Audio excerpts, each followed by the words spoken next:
at the Rantoul Aviation Center, Rantoul, Illinois. 5th annual Top Gun Large Car Shootout. Hoping to have well over 100 trucks.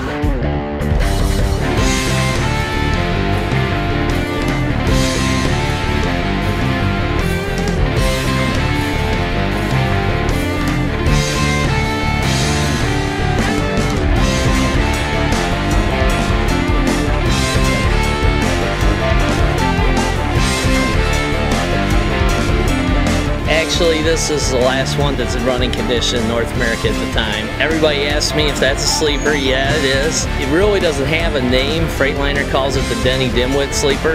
Yes, we call it barely legal. Barely legal? Yes. Looks pretty doggone legal to me. Tonight we were going to do a parade of lights.